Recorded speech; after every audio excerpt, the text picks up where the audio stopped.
la médecine, nos frères, nos compatriotes quittent la RDC pour aller se faire soigner, comme vous avez cité, en Afrique du Sud, en Inde, aux États-Unis, en Europe. Pendant que vous êtes là. Bien sûr, mais écoutez, le comble c'est quoi? Lorsqu'ils arrivent là-bas, ils trouvent les médecins congolais qui sont en train de travailler là-bas, qui les prennent en charge. Il y a un frère qui avait dit, mais écoutez, il y a un géant de ce pays, un grand de ce pays, comme les grands ce sont les politiciens, qui est arrivé là-bas, il doit se faire opérer, mais lorsqu'on l'a introduit dans la salle, là il part trouver plutôt un Congolais qui doit faire cela, il lui reconnaît, parce qu'il a parlé en lingala, il dit, mais écoutez, tu parles le même patois que moi? Il dit, mais quoi? Moi je croyais que c'était un noir américain, c'est plutôt toi Congolais? Ah oui? Et ils se sont retrouvés de la même province, à l'étranger. Et c'est son frère là qui l'a soigné là-bas. Il était confus. Vous voyez? Mais écoutez, pour ne prendre que ces cas, prenons maintenant celui du professeur Muyembe. Moi je dis, c'est un héros national de la médecine. Il mérite le prix Nobel de la médecine. Comment est-ce qu'un Congolais ici, dans notre pays, qui est considéré parmi les pays les plus pauvres du monde, peut inventer un vaccin qui a tourmenté le monde entier? Vous voyez, une maladie Ebola a tourmenté le monde entier. Ce sont les Congolais, les médecins congolais qui sont partis finir Ebola à l'Afrique de l'Ouest. Vous voyez, en Sierra Leone et dans tous ces pays de l'Afrique, en Guinée et ainsi de suite, ce sont les médecins congolais qui ont fini Ebola là-bas. Mais lorsqu'Ebola est arrivé chez nous... Mais le succès, c'est les Blancs. Bien sûr, mais lorsqu'Ebola est arrivé chez nous, qui a produit le médicament? Il ne s'agit même pas du vaccin. Le médicament qui soigne Ebola. Mais c'est le professeur Dr Muyembe, un Congolais. Vous voyez? Mais maintenant, moi j'ai dit il mérite le prix Nobel de la médecine. J'attends qu'on lui remette ce prix. Parce qu'il vaut plus que ça. Vous voyez? Et qui va étouffer cela? Personne. Alors c'est quoi la différence maintenant entre la médecine congolaise et la médecine des autres pays? Mais comme je l'avais dit, Abo Matir qui vient de loin. Si celui qui avait découvert les médicaments contre Ebola était un Américain, un Asiatique, un Chinois, un Indien ou un Européen, je croirais que mes frères congolais allaient le mettre là-haut, plus haut. Vous voyez? Mais comme c'est un Congolais qui a fait cela, je n'entends même pas les échos par rapport à ça. Moi, je voudrais vraiment affirmer ici, encore une fois de plus, que le professeur Muyembe mérite le prix Nobel de la médecine. Il mérite même d'être élevé au niveau des héros nationaux dans ce pays.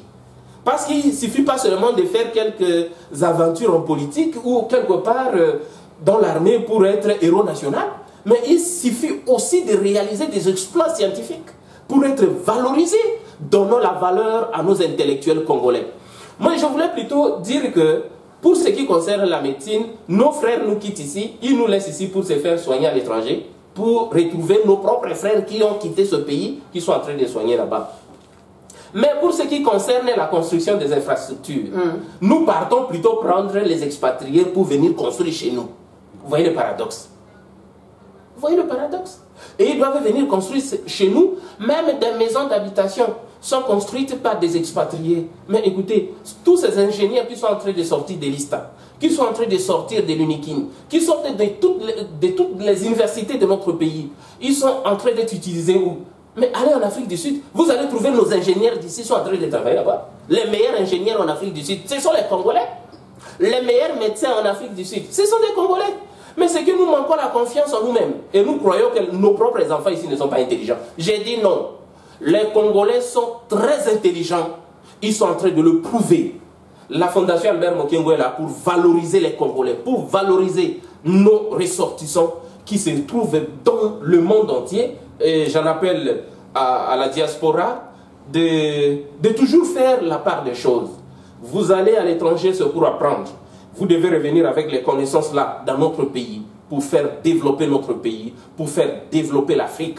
Nous devons fabriquer des smartphones dans notre pays.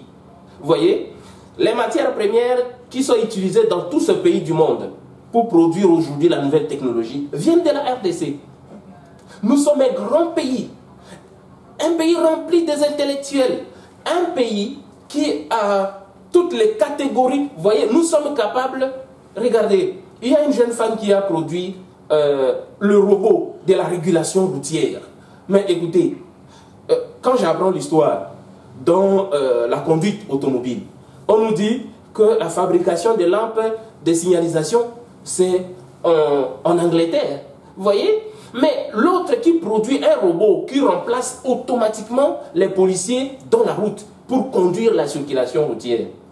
Mais je suis en train de voir même ici sur place, on est en train de minimiser cela. On dit non mais les robots sont en train de créer des accidents, de créer des embouteillages. Ça n'a même pas de sens, regardez. C'est juste pour minimiser ce qui est produit au Congo. Merci pour les détails. Alors, ce que nous pouvons vous demander, c'est surtout, quel est le message que vous pouvez lancer surtout à tous les Congolais, ceux qui préfèrent se soigner à l'étranger, pendant que quand ils arrivent là à l'étranger, ils sont toujours reçus par les Congolais, soignés par les médecins congolais, mais à l'étranger. Donc, le grand problème, c'est au niveau de cette terre ici, la RD Congo, ou bien c'est sur les hommes? Non, le problème, sont les hommes. Vous savez, Dieu nous a dit, travailler, transformer la terre, dominer la terre. Vous savez, nous sommes constitués des éléments chimiques qui sortaient de la terre. Par conséquent, nous devons nous développer, transformer nos corps, dominer ces corps, dominer la terre, dominer l'environnement que Dieu nous a donné. Dieu nous a donné toutes les matières premières. Moi, je me demande jusqu'à quand nos ingénieurs en hydrocarbures vont commencer à produire le pétrole qui est vraiment en abondance sous le sol congolais. L'Arabie Saoudite est en train de faire la fierté au Moyen-Orient à cause du pétrole. L'Iran est en train de bousculer le monde à cause du pétrole. La Russie, les États-Unis, la Libye ici, en Afrique, s'est développée.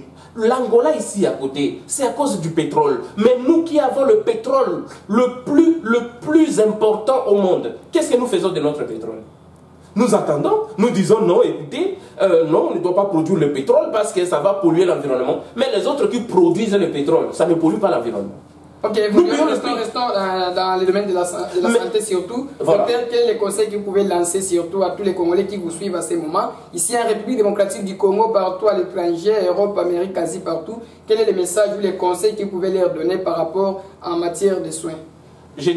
D'ailleurs, je voudrais pour arriver là, oui, dire qu'il y a un ingénieur camerounais qui a produit, qui a créé à travers son smartphone, il a créé un logiciel qui automatiquement est en train de remplacer presque je voulais parler de l'électrocardiogramme. Vous voyez? Mais qu'est-ce que nous faisons de ce que nous avons, que Dieu nous a donné, le coltan, le cobalt? Il n'y en a que chez nous. Et bien sûr en Russie. Mais ce que je voudrais dire, c'est quoi? En ce qui concerne la médecine, oui, ne sous-estimez pas les médecins congolais. Parce que les médecins congolais sont en train de faire la fierté du Congo à l'étranger.